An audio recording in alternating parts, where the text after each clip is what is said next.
What is going on, Headliner Nation? Jake, Fantasy Headliners. Hopefully everybody's doing well out there. Today we're talking about running backs, Week 2 fantasy football, and Week 1 was a little bit crazy, right? I think we can actually rename today as like Overreaction Tuesday because people are out there just absolutely freaking out. Don't freak out. It's been 1 week of fantasy football in a season in which we had no preseason games. So, maybe it's going to take a few of these guys a few weeks to really catch their stride. Maybe you're out there freaking out about an Austin Eckler, a Joe Mixon, a Nick Chubb. Well, look at it this way. They all outscored Michael Thomas. I mean, it's just a weird week, right? I mean, we had the likes of Malcolm Brown, Naheem Hines, Peyton Barber. They all finished inside the top 12. I would like to believe that a lot of you think out there that that's not normal. We're going to see some things out of the ordinary for a few weeks at times throughout the season. Don't worry, don't panic, stop thinking about trading away your studs after 1 week. That's not the way that you win fantasy football championships. Kyle put out a series of tweets yesterday, and they made a lot of sense. Maybe you follow us on Twitter, maybe you don't. I'll put them up here on the screen for you here for just a second. Just think about this. I mean, this is what happened after Week 1 of 2019, and I'll go through a few examples here. The Packers, Aaron Jones, he only scored 4.4 fantasy points last year in Week 1. He finished that week as RB51. By the end of the season, he was RB2. What about Nick Chubb? He scored 10 points in his first week, was running back 24. Ended the season, running back 7. Let's go down to the wide receivers. Devontae Adams had 5.6 fantasy points in Week 1. He was wide receiver 66. Even though he missed time, he still finished as wide receiver 24. Mike Evans, 3.8 fantasy points in Week 1. Wide receiver 78. Finished as wide receiver 12. There's a lot of examples of this stuff out there, and I want to make sure that you guys see these types of things so you don't overreact. These guys are going to have bad games at times. Everybody does. It's not that they're going to have an entirely bad season. Give them a little bit of a break. Be patient. A lot of people are going through the same problems as Saquon Barkley owners. They're dealing with it too. But now, let's look at our accuracy report for Week 1 and just see how we did. Now, maybe you've been here for a while, maybe you're brand new and you don't know that we do this on a weekly basis, but something we like to do is be very transparent, right? We'd like to be accountable for the advice that we give. We don't tell anybody to do anything, but we do keep track of how we do. So let's look back at Week 1. And for Week 1, we had a total of 47 running backs that were given a start or sit designation by us on this show. Out of those 47 that completed their games this past week, we had 33 correct calls for an accuracy percentage of 70%. A great week. The problem is, some of the biggest misses were some of the biggest names, and that's what people are always going to gravitate to. But don't forget, also caught up in all that, there's a lot of great calls in there also, right? Raheem Mostert was a pleasant surprise for people. David Johnson, Jonathan Taylor, Josh Jacobs carried a lot of fantasy teams, and we've been super high on him since the Combine. But, everybody's going to gravitate to the Chubbs, the Ecklers, the Mixons, and I get that 100%. But keep your head up because moving forward, these studs are going to start producing, and you don't want to give up on them too quick. But let's hit into Week 2 here, fantasy football. Let's go through all the matchups and find out maybe who we can count on a little bit more here this week. All right, so I got all the matchups queued up now, but before we get into it real quick, who was our Week 1 Manscaped running back of the week? The running back that just mowed over the competition. It was Josh Jacobs, Las Vegas Raiders, 25 carries for 93 yards, 3 touchdowns on the ground. And yes, he was finally involved in the passing game a little bit, had 6 targets, 4 receptions, and 46 yards through the air. Absolutely had himself a great week. The overall running back 1 for Week 1 was Josh Jacobs. So make sure you head over to manscaped.com, get yourself the perfect package now. And just a reminder, use promo code Headliners, all caps at checkout. Get yourself 20% off and free shipping right now. But for the first matchup, for the Thursday night football game here this week, we're heading out to Cleveland for the Bengals and Browns. So we'll just kick it off with a matchup of a couple studs that some people are upset with, right? You got Joe Mixon, you got Nick Chubb, but you can't freak out yet. I'm going to say that a lot in this episode, trying to make sure we really hammer that point home, but just look at the numbers. Don't just look at the surface stats. Dive a little bit deeper in it so you can try to understand the big picture.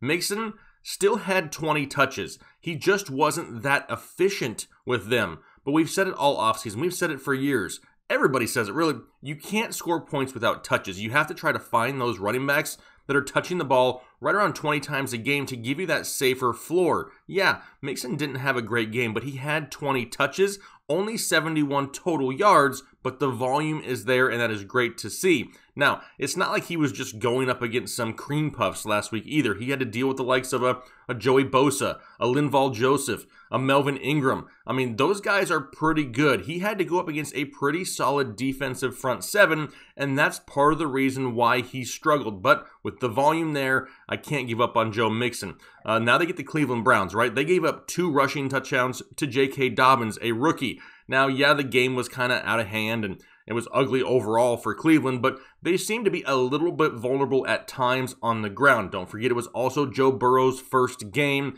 Not counting out Joe Mixon, we're going to start him here in week 2. For Cleveland, we got Nick Chubb and Kareem Hunt, and they both kind of have people worried, right? They did play the Baltimore Ravens. Can we not forget that for a second? I mean, they're arguably one of the best, if not the best defense in football, and yet Nick Chubb still averaged 6 yards per carry, and Kareem Hunt averaged 5.5 yards per carry. They just got game scripted out for the most part, right? This was a 3-score game late in the second half, most of the second half, and they just weren't running the football. That was the problem. However, when they touched it, they were efficient and did something with it. Now, Cincinnati did allow just over 150 rushing yards last week to the Los Angeles Chargers between Joshua Kelly and Austin Eckler, and I can really see a closer game here this week where we're going to see a lot more Nick Chubb and Kareem Hunt. Don't freak out. Better games are around the corner, and I could see it happening here in week 2.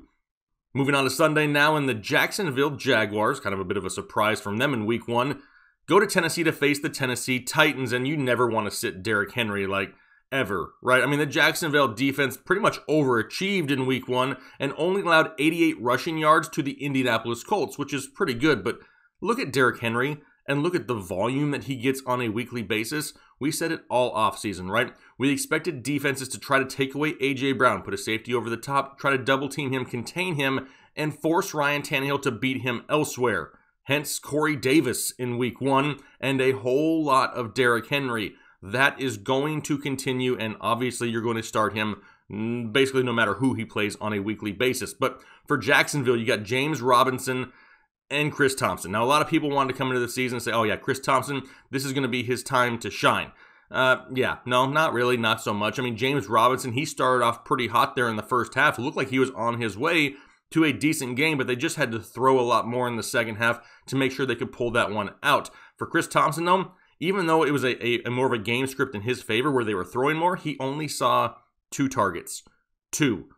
1, 2. That was it. So that's not somebody who we can trust on a weekly basis. Now they get a defense going up against the Tennessee Titans, who looked great at times on Monday Night Football against the Denver Broncos. I really expect Jacksonville to throw a lot this year. I mean, they're going to have to throw on a weekly basis to try to pull these games out. Tennessee being a solid run defense, I'm looking for more passing, and I'm not going to be starting James Robinson or Chris Thompson. If Chris Thompson starts to tick up his volume in the passing game, we'll look at that later. But for right now, week 2, pass. Panthers and Buccaneers now another interdivisional game, and last week CMC did CMC type things, right? 134 total yards, 2 touchdowns, and now he gets to go up against the Tampa Bay Buccaneers, who Alvin Kamara found some success with, right? He kind of struggled on the ground against them, but did find that success through the air. But does it really matter? It's Christian McCaffrey. I would start him against 2 defenses at one time. I don't care if Tampa Bay has 20 people on the field. I'm still starting Christian McCaffrey. You just never sit that guy. But what about for Tampa Bay? We've said no to Rojo for years. They've traded for Leonard Fournette. Leonard Fournette out-touched by Ronald Jones in week 1, which we do expect. We said probably about 3 weeks or so to see a lot of Ronald Jones. Did he look good at times? Yeah, he did. He had a few runs there that were like, wow, he actually looks pretty good. And there's a few that just weren't. And I don't think, he continues to see this larger volume if he doesn't pull away from Leonard Fournette a little bit more. Fournette didn't get very many touches. He's going to see more and more every week. If Leonard Fournette is, producing more than Ronald Jones, then we have an issue. But for right now, it's still the Ronald Jones show here, week 2, and now they're going up against the Carolina Panthers, who got destroyed by Josh Jacobs and the Las Vegas Raiders last week. I mean, this run defense, the defense as a whole is just not good. And now you get a Tampa Bay Buccaneers team led by Tom Brady coming off a difficult loss in week 1 to the New Orleans Saints. They're going to want to get back on track. They're going to want to make a statement. They're going to want to get some momentum On the ground, I can see them having a huge second half lead and just pounding the rock with Fournette and Ronald Jones. To be honest, I would start both of these guys this week. That's how good this matchup is for them against the Carolina Panthers. Broncos and Steelers now, and already? James Conner, seriously, you're hurt already. You didn't even make it through week 1. He's dealing with a sprained ankle. We do not know yet if he's going to miss any further time. Does that mean we see Anthony McFarland? Is he active for week 2? Is it just going to be Benny Snell, who actually looked a lot quicker and a lot better here in week 1 than we saw him at any time last season? He actually looked like a solid running back. But this Denver defense played pretty well despite not having Von Miller. I mean, they held Derrick Henry to 3.7 yards per carry. Yeah, sure, Derrick Henry touched the ball like 64 times. However, they really contained him. They didn't allow any big plays. The defense played pretty good. Do I want to trust Benny Snell or maybe even Anthony McFarland here in week 2? I really don't. I mean, it's going to depend on what other choices I have. If you're dealing with injuries somewhere or you know, there's some bad matchups other places, then yeah, maybe I would consider it. I'm not just jumping at the fact to say, hey, these guys are going to be must starts in my lineup here in week 2. Do I want to roster them? Yeah, kind of. I kind of do because I want them there just in case. We know whoever the starting running back is in Pittsburgh with Big Ben under center, because we know he's going to throw the ball. It's going to spread the defense out, and that running back's going to be successful. That's what it is in Pittsburgh. So if James Conner does miss time, Benny Snell becomes an option, but I'm looking for Anthony McFarland to also get a role here at some point. Difficult matchup, though. Not sleeping on the Denver defense whatsoever. On the Denver side of things, you got Phillip Lindsay. Now, he suffered a foot injury Monday Night Football, did not return to the game. He is somebody we need to watch here throughout the practice reports all week long to see if he's going to go in week 2 or not. Before he left the game, he was actually outscoring Melvin Gordon. Once he left, Gordon decided he wanted to play a little bit better and actually looked pretty good, found the end zone. With Lindsay's status up in the air, I really don't know what to do about Melvin Gordon. If Lindsay sits, do I start Melvin Gordon? I probably do as a flex play, but I'm not overly excited about it. Why am I not excited about it? Did you see the defense of the Pittsburgh Steelers and what they did to Saquon Barkley? Single-digit rushing yards on double-digit attempts. That is never something you want to see in a box score. They did it to Saquon Barkley last week. Now, the only area that Saquon found any success was in the screen game, right? The short passing game. So that's where I think that Lindsay could be utilized a little bit more if he's healthy. So there's a lot of question marks surrounding that backfield. Not entirely excited to start anybody against the Pittsburgh defense. They look great in week 1, and I expect them to look great again here in week 2. Los Angeles Rams, Philadelphia Eagles, and I know Malcolm Brown looked pretty good in this backfield last week for the Los Angeles Rams, but the part that really concerns me, Cam Akers still had 15 touches. It's a pretty solid split in this backfield, and I just have a feeling this is going to be one of those teams, one of these backfields that's going to just do nothing but cause stress, cause you to lose hair, cause you to drink a few more cold beverages on Sundays, whatever it may be, because they're both involved. And it's really going to depend on a weekly basis of who gets the touchdown. And I can't guarantee you that it's going to be Malcolm Brown every single week. What happens if they split the touchdowns? What if there's only one? In a difficult matchup like this one going up against the Philadelphia Eagles, I can't expect multiple rushing touchdowns on a weekly basis from this team. So in my opinion, it's just somebody that I'm going to consider if there's an injury in this backfield, right? If Cam Akers were to go down, if Malcolm Brown were to go down, I would go with the other guy because I can see the consistent volume there. But right now, with them having a pretty even split on a weekly basis, it could just cause some nightmares for fantasy football lineups. I would prefer to just leave them stashed on my bench. For Philadelphia, is anyone healthy? Is there a running back in the Philadelphia zip code that's available for football on Sunday? Because we still don't know what's going to happen with Miles Sanders. Is he going to play? If he plays, if he practices fully by the end of the week, then it sounds like he's going to play. Then absolutely he's going in my lineup. Zeke found success against the Rams, defense last week. Now it is Ezekiel Elliott. It's a difficult front seven, right? You got Aaron Donald. You got a few options there on the defense to really try to solidify the opponent's run game, but Zeke found success, and I don't see why Miles Sanders couldn't if he's 100% healthy. Boston Scott, he's banged up also. So this backfield is going to be a huge wait and see. There needs to be asterisks, there needs to be red flags, there needs to be little red cross logos, whatever you need to know that this backfield is kind of volatile right now. This is not exactly one that you're targeting to start until we know Miles Sanders is healthy. Once he becomes 100% healthy, he becomes a weekly must start We just need to see that health first in Philadelphia. 49ers and Jets up next, and yes, Raheem Mostert is still a thing. Boy, am I glad I wrote about him in our draft guide. Anyway, but now so is Jerick McKinnon. But why is Jerick McKinnon all of a sudden a thing? Well, it's because all the pass-catching weapons are hurt. Debo, he's going to be out a couple weeks. What about Brandon Ayuk?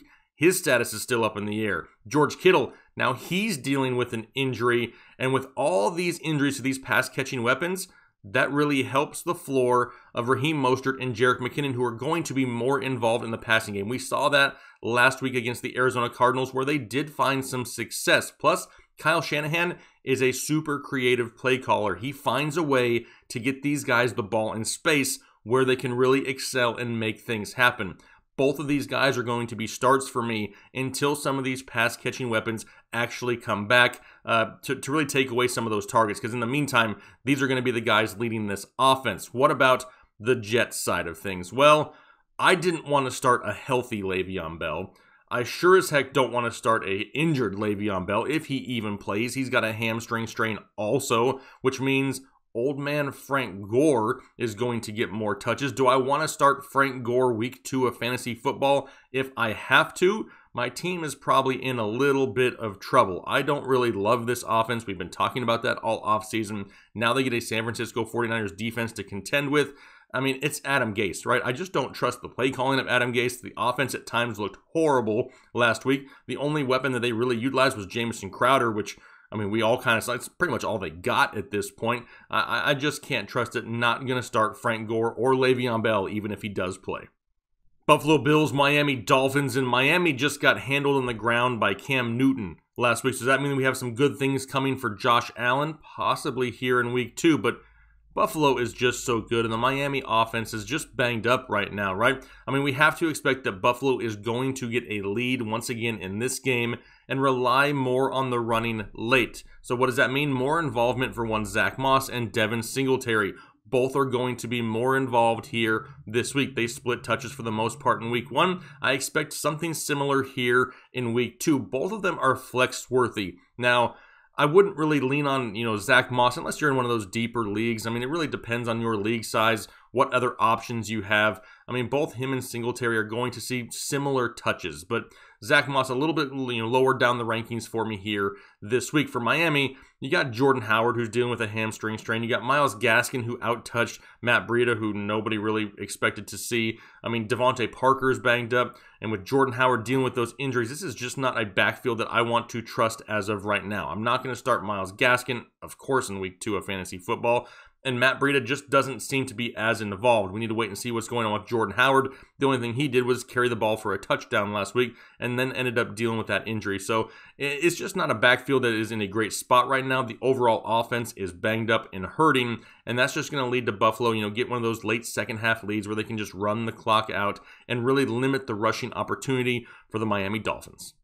Vikings and Colts now, and despite no passing work and only 12 carries on the ground, Dalvin Cook was saved by a couple touchdowns. We saw a lot more Alexander Mattison than we did last year with a healthy Dalvin Cook, and expect to see that split all year long. They're trying to keep Dalvin Cook healthy. A lot of people said to us in the offseason, why do you have Dalvin Cook ranked so low? Even though we had him at like 9 or 10. It's just for this reason, right? We can see a little bit of a decrease in volume here this year because they need to keep him healthy. And Alexander Mattison is a very capable backup. They don't lose this huge amount of skill by putting in Alexander Mattison. He can find holes himself, and he's going to be utilized in this offense. Now, they're going up against the Indianapolis Colts, whose run D looked pretty solid, but they were going up against the Jacksonville Jaguars and James Robinson, somebody who's not really known for putting up huge rushing numbers.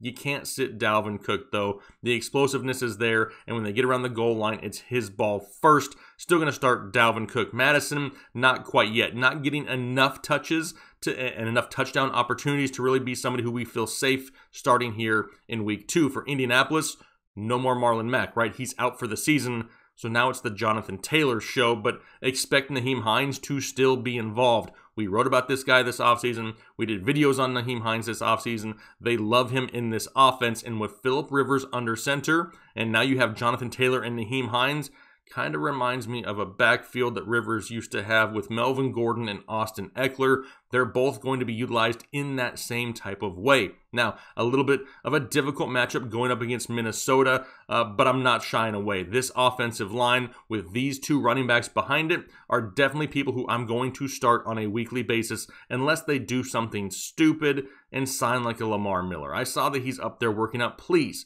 please, please, do not sign Lamar Miller. Give the ball to Jonathan Taylor and let Nyheim Hines work in the passing game. It could be a beautiful thing for fantasy owners, and I'm looking forward to seeing it here in week 2. Detroit Lions, Green Bay Packers now, and will Adrian Peterson play till like he's 70? I mean, I guess it's possible at this point. I mean, he averaged 6.6 yards per carry against a fairly difficult run defense of the Chicago Bears. He out-touched Kerryon Johnson 17-7 last week, and now he gets a little bit of an easier matchup going up against the Green Bay Packers. It's really, really hard to sit Adrian Peterson at this point. I mean, DeAndre Swift dropping touchdown passes. I mean, that's the type of things that's just going to get more work going the way of Adrian Peterson. They like the veteran leadership. They like what he's bringing to the table, right? I mean, nobody's going to be upset with 6.6 yards per carry, and I expect them to continue to give him the ball on the ground going up against the Green Bay Packers. I'll start Adrian Peterson as a running back 3 here this week. For Green Bay, you're going to start Aaron Jones, right? I mean, you drafted him where you drafted him. You're going to have to start him. He's just going to be a little bit more touchdown dependent this year. We kind of cautioned that here this offseason. We never said he wasn't any good, but his ADP was so high because of his 2019 stats that maybe I think a lot of people were willing to overpay because of those numbers, expecting them here in 2020. He's still going to have a great year. Is he going to have almost 20 touchdowns? That's a huge question. Plus, they did lose their starting right guard here this past week. I expect Aaron Jones to be involved. A.J. Dillon, maybe a little bit more each week as the season progresses, but not enough to make Aaron Jones somebody you don't want to start. You just need to temper expectations and not expect 2019 numbers. I expect a lot of Davante Adams once again here in week 2, going up against Detroit with a banged up secondary. It could be a show once again for Davante Adams. Falcons and Cowboys now. Not going to get too cute with this one. I mean, there could be some pretty big games incoming here for Todd Gurley and Ezekiel Elliott. I mean, Dallas last week made Malcolm Brown look like an all-pro, and Atlanta made Chris Carson look like he was like a teenager again out there running free in the passing game. There could be a lot of offense in this game going back and forth. Both teams stacked at the wide receiver position. They're going to be airing it out. They're going to be scoring points. They're going to be scoring touchdowns. It's going to be a fun game to watch, I have a feeling. And both Todd Gurley and Ezekiel Elliott should be mainstays in your fantasy football lineups here for week 2. Giants and Bears now, and Saquon Barkley owners looked down at their box score at the end of the game and said 15 carries for 6 yards. 6? That's it? Just 6? Yeah, but it's going against the Pittsburgh Steelers, and that defense, yes, it is that good. Now, he gets the Chicago Bears, which are no slouch by any means, but we did talk about the success that Adrian Peterson found on the ground against these Bears. Hopefully, Saquon Barkley can do the same. You never sit him, right? It's not like he didn't look good. The defense was just in his face the second he got the ball in the backfield. You never sit Saquon Barkley, regardless.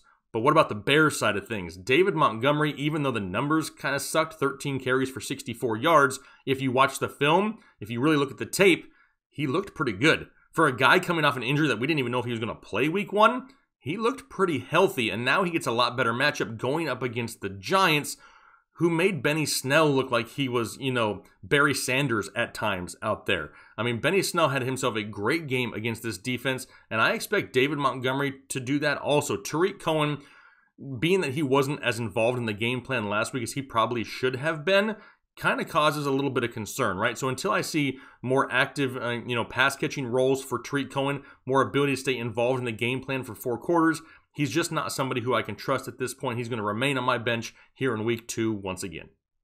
Football team and Cardinals up next. That's weird to say. And everyone can kind of calm down on Antonio Gibson just a little bit, right? I mean, the hype went out of control for Antonio Gibson after Adrian Peterson left, and it just got a little bit too high. I mean, he just needs more time to develop. He's a great player. He's very electric. He can make big plays happen. Just going to take a little bit of time. We can't throw him into our lineups until we actually see him produce on a weekly basis. He just needs a little bit of that time. But we saw Raheem Mostert and Jerick McKinnon have a solid day against this Arizona Cardinals team, but most of that damage was done in the passing game.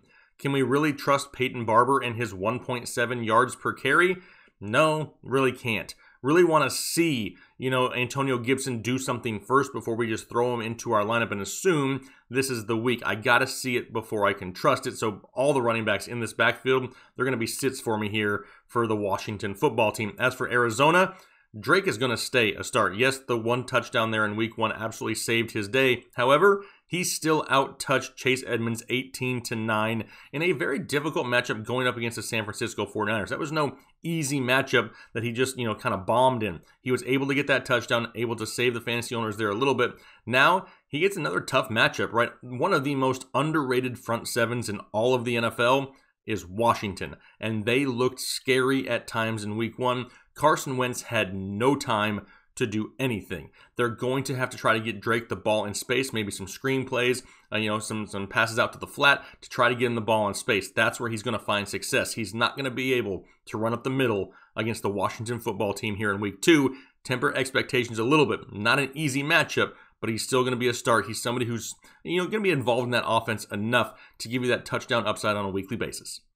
Chiefs and Chargers, and I'm going to stay on this one here for just a second because I need to make sure I drive a point home. So in the preseason, I said that I wouldn't take Clyde Edwards-Helaire until the second round. I said that after Damian Williams opted out. With Damian Williams there, I really wasn't on board because I expected to have some type of split in that backfield. So he goes out last Thursday and has a super solid game, a great game for his opening rookie performance. No big deal. I liked it. He had some flashes of some things that I really liked. I had him listed as a start last week, and people still wanted to send hate messages all weekend long, asking me if I was ready to admit that I was wrong on the guy, even though I said to start him, which makes no sense to me. Now, I said that I would take him in the second round. This past week, in week 1, despite having a great game, he finished as RB10. Last time I checked, running back 10 was drafted in the second round. So, we need to kind of quit making big things out of nothing as of right now. I never said this guy wasn't any good. I just said I didn't want to take proven studs over a rookie who had no rookie camp, no training camp, or an abbreviated training camp, and no preseason games. I wanted those proven studs first. Never said the guy wasn't good. If you have him, you're starting him on a weekly basis. That really isn't a question in this offense. I just wasn't about to buy into the hype and start taking this guy number 1, 2, 3, 4 overall. Was not going to happen for me personally. So the hate out there saying how I don't like this guy and how I was wrong.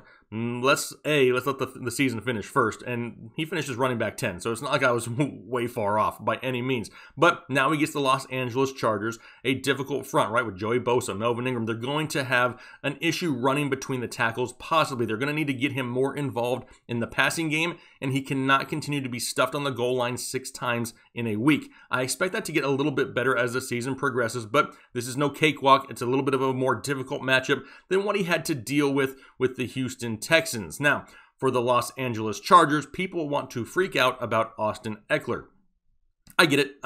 Austin Eckler wasn't involved in the passing game. I have no idea why, but what he was involved in was the game on the ground where he had 19 carries. I don't think myself or any of you out there expected Austin Eckler to go out there and get 19 carries on the ground. That's not where he is really best utilized. And they've already come out and said, Anthony Lynn, head coach of the Chargers, has already come out and said, hey, listen, we understand the deal with Austin Eckler and we're going to get him more involved.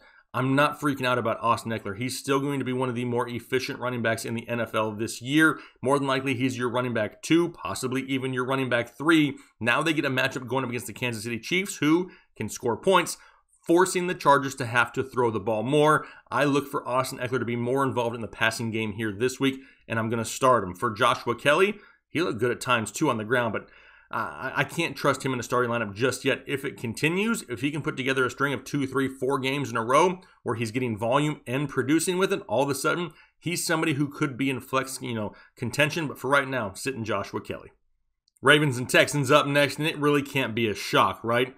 That the Baltimore defense is pretty good. They handled Cleveland pretty easily on the ground with Chubb and Hunt, and I expect a little bit more of the same here. I have David Johnson as a sit right now, but I have to preface that a little bit. It really depends on the options you have available. Do I want to start Joshua Kelly or do I want to start David Johnson? I'll start David Johnson. there's options there that you really have to weigh. And when we have our rankings here later in the week, hopefully those will help you out a little bit more making those decisions. But as of right now, I don't love the matchup for David Johnson going up against the Baltimore Ravens in that defense. He's going to need a lot of passing work in order to give you that safe floor. Is it possible? Yeah, it is, but it's a very difficult matchup to go up against Baltimore, and I don't know if I exactly trust it. We saw them really contain Nick Chubb and Kareem Hunt. Now, whether you're a Chubb truther or a Hunt truther, it doesn't really matter. They were both contained for the most part, but not so much average-wise, because we know on the ground they average, 6 yards per carry, 5.5 yards per carry. The problem was as Baltimore put up so many points so fast, and they were so productive, that the other team had to abandon their running game. That's why I say David Johnson's going to have to be, a huge factor in the passing game in order to return on that investment here in week 2. And that's the part that worries me just a little bit here this week. So make sure you're just a little bit careful there with David Johnson. Don't go out expecting a huge game. It's a very difficult matchup. For Baltimore, J.K. Dobbins is legit, right? I mean, he did benefit, though. Is Mark Ingram done in Baltimore? No. I mean, Baltimore was up by 3 scores most of the second half. They're not going to trot out Mark Ingram and not give J.K. Dobbins that opportunity. How many times have I said in this show that with rookies, they need more touches, right? They didn't have the rookie camp. They didn't have the preseason games. They're trying to get those touches now, and the game wasn't close. It's a perfect opportunity to get J.K. Dobbins into the game, get him some touches, get him some work, because you never know. If Mark Ingram goes down, all of a sudden, J.K.'s reps go way, way up. They need to get him in the game whenever they have that opportunity. So no, Mark Ingram is not done. I expect him to be more involved here this week. Once they get a little bit of a lead against the Houston Texans, we could see more Mark Ingram here this week. They're both going to be flex options for me, though. I will be willing to admit that probably both of these guys are going to be involved on a weekly basis. And like I just said, if Baltimore can get that lead again, we may see J.K. Dobbins late in the game, but we need Ingram to be more involved in at least the first 2 to 3 quarters to give you that solid floor. More than likely, he's your running back 3. He's your flex play. Is he a surefire must-start flex play? No, he's a running back on arguably the best running team in football. If you have better options with better matchups, you think about it. But as of right now, as a flex play, I would start both Ingram and Dobbins. I think it's a great matchup for both of them, and they both have that high touchdown upside in an offense that we know is going to focus on the run. Patriots and Seahawks now, and Cam Newton, I guess, could be listed as a running back at this point for the New England Patriots. That's basically what he did a lot of here in week 1, and he kills almost all the rushing upside for most of the running backs there for the New England Patriots. However, this is a little bit different week going up against Seattle. They're going to be a little bit more difficult than the Miami Dolphins were. The Seattle Seahawks can score points. They can run on you, they can throw on you, and that's going to force Cam Newton to have to throw the ball more in New England. What does that mean? Opens the door once again for James White. He was kind of limited last week. He actually left the game for a short period of time, dealing with a minor injury. He was able to come back in. It's something we need to monitor here this week. However, James White is going to continue to be involved in this offense.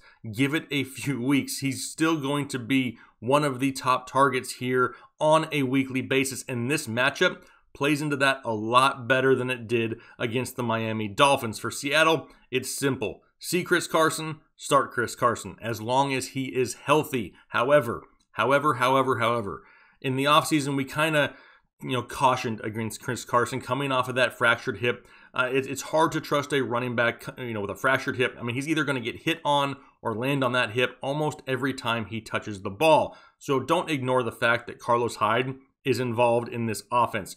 Carson only had 66 total yards, and it's really the passing work that saved him, which is a little bit of a surprise, right? We're used to him seeing those big numbers on the ground, volume-wise, 20-plus carries. We didn't see that. What we did see is Carlos Hyde be involved more, and that's so they can keep Chris Carson healthy. He looked more explosive in the passing game, and I think that's because he's not out there running between the tackles and getting hit 15, 20, 25 times a game. He looked fresh. He looked great, and as long as he stays healthy, he's in your lineup. Saints and Raiders now, and just tell me, how much did you love Josh Jacobs in week 1, right? I mean, yes, he looked great, but he was going up against the Carolina Panthers, so he did what he was supposed to do against a lesser opponent. This one, going to be a lot tougher, right? The New Orleans run defense is way better than the Carolina run defense, but the volume was there last week, right? 25 carries on the ground. He had, 6 targets in the passing game, which is great to see. However, we could see less touches on the ground here this week. Why? They may not be relying on the run more in the second half because New Orleans is going to be out there scoring points, forcing them to throw the ball. We would love to see an uptick in volume in the passing game, and if that happens, it only makes his floor even safer. So yes, the rushing, attempts may be down this week, but we're looking for a slight uptick in the targets, especially if Henry Ruggs isn't 100%. We saw him tweak his ankle here this past week. Wait to see what's going on with him. Bryan Edwards kind of underwhelmed in his first game. Could see a lot of Josh Jacobs here in week 2. Obviously, going to be a must start for New Orleans. I mean, look at Kamara, right? He came back and did what he does. He is involved in the passing game. He scores touchdowns. And if they get a lead, they lean on Latavius Murray. I mean, actually, Latavius Murray out-carried Alvin Kamara on the ground 15-12. Is that surprising? No, not if you've been watching for months, because we said all along, Latavius Murray is going to be a thing in this offense. He's going to be the bruiser. Alvin Kamara going to come in and try to be that big play guy, someone who they involve in the short passing game, and that's exactly what happened. One thing to really pay attention to here. Michael Thomas. It's coming out that he has a high ankle sprain, and if he does miss time, Alvin Kamara and Latavius Murray both will shoot up the rankings because they're both going to have to be more involved in this offense. That is something to definitely pay attention to. Love the matchup of them going up against the Las Vegas Raiders, who we saw Christian McCaffrey have success through the air with. Love Kamara this week. Obvious must start. If you're looking for a flex play, if you're decimated with injuries, which really sucks because it's week 2, Latavius Murray isn't a bad start either. All right, those are the start sits for the running back position here, week 2 fantasy football. I'm sure we don't 100% agree on everything. Don't forget, that's okay. We're not supposed to always agree. If we did, there'd be no purpose with you to watch any of these videos. If you don't agree, just take it as a different perspective, right? People see things differently, and that's fine. You get to see it both sides and then form the opinion and make the decisions for your team that best suits your league. That's what the purpose of all these videos are. It's not any one of us telling you what to do. It's your team. We're supplying perspective to make those decisions hopefully be a little bit easier. So all of our start sit videos will be coming out here shortly this week, along with our rankings end of the week. Don't forget also, tune in. I think it drops on Thursday, our injury video. There's a lot of injuries, right? Dr. Ethan Turner is going to be here going through all those injuries, trying to give you guys the best information possible. So make sure you check those episodes out. Also, looking forward to another week of fantasy football. Hopefully you guys have a great rest of your day. We'll talk to you later.